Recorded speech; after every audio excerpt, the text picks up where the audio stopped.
আসসালামু আলাইকুম।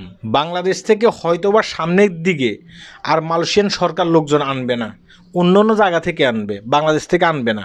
কেন কথাগুলো বলতেছি একটু ভিডিওটি দেখলে বুঝতে পারবেন। আজকে মালয়েশিয়ার বিভিন্ন রাজ্য থেকে ৩৬ জন ব্যক্তিকে গ্রেপ্তার করছে মালয়েশিয়ান পুলিশ। এখন মালয়েশিয়াতে দেখা গেছে কি অনেক ব্যক্তিকে কিন্তু মালয়েশিয়ান পুলিশ গ্রেপ্তার করে, আমাদের বাংলাদেশি অনেক লোককে কিন্তু গ্রেপ্তার করে, কারণ তাদের অনেক ক্ষেত্রে ভিসা থাকে না। দেখা গেছে কি এক জায়গার কাজের কথা বলে অন্য আর এক জায়গায় কাজ করে, এই কারণে গ্রেপ্তার করে। তাদের কথাগুলো কিন্তু এইভাবে পেপার পত্রিকাতে আসে না। কিন্তু আজকে এই ৩৬ জন ব্যক্তির কথা কেন এভাবে পেপার পত্রিকাতে আসতেছে? বাংলাদেশের বিভিন্ন পেপার পত্রিকার শিরোনাম হচ্ছে, মালয়েশিয়ার যেসব গণমাধ্যমগুলো আছে এগুলোর শিরোনাম হচ্ছে ৩৬ জন ব্যক্তির কথা। কেন? কারণ এই ৩৬ জন ব্যক্তি জঙ্গলি সংগঠনের সাথে জড়িত আছে। মালয়েশিয়ার যে গোয়েন্দা বিভাগ আছে সে গোয়েন্দা বিভাগ কথাগুলো বলতেছে, এবং কি মালয়েশিয়ান যেই স্বরাষ্ট্রমন্ত্রী আছে তিনিও এই কথাগুলো বলতেছে। এই কারণে ৩৬ জন ব্যক্তিকে গ্রেপ্তার করছে। বলতেছে যে তারা এখানে বসে বাংলাদেশের সরকার পতন করার চেষ্টা করতেছে, এবং কি এইখানে বসে তারা কিন্তু জঙ্গলি তৎপরতা চালাচ্ছে। এই কারণে কি করতেছে, তাদের ৩৬ জন ব্যক্তিকে গ্রেপ্তার করছে। তার ভিতরে নাকি ১৫ জনকে দেশে ফাটাই দিবে। হয়তোবা তারা জড়িত হচ্ছে মাত্র, তারা পুরোপুরিভাবে জড়িত হয়নি। এই কারণে ১৫ জনকে বাংলাদেশে ফাটিয়ে দেবে, এবং কি বাকি যারা আছে তারা কিন্তু এখন বর্তমানে মালয়েশিয়ার জেলখানায় আছে, তাদেরকে জিজ্ঞাসাবাদ করতেছে। কথা কি বুঝতে পেরেছেন? মানে বাংলাদেশ থেকে এখানে এসে এখানে কি করতেছে, তারা বিভিন্ন জঙ্গলি সংগঠনের সাথে জড়িত হচ্ছে। তারা এখানে মানে বিভিন্ন জঙ্গলি কাজকারবার চালিয়ে যাচ্ছে।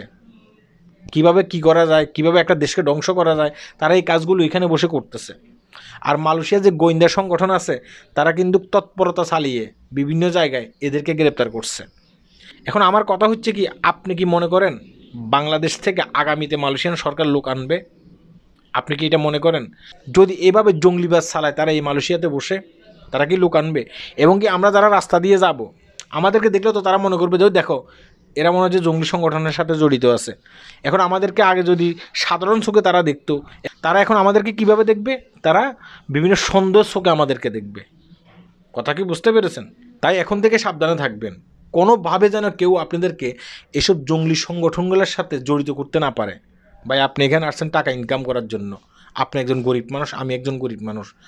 আমরা যদি ভুলবশত কোনো একটা জঙ্গলি সংগঠনের সাথে জড়িত হয়ে যায়, সারা জীবন মালয়েশিয়ার জেলখানায় আমাদেরকে মানে পুষে মরতে হবে, এবং কি তার সাথে সাথে আমরা তো বাংলাদেশে যেতে পারবো না।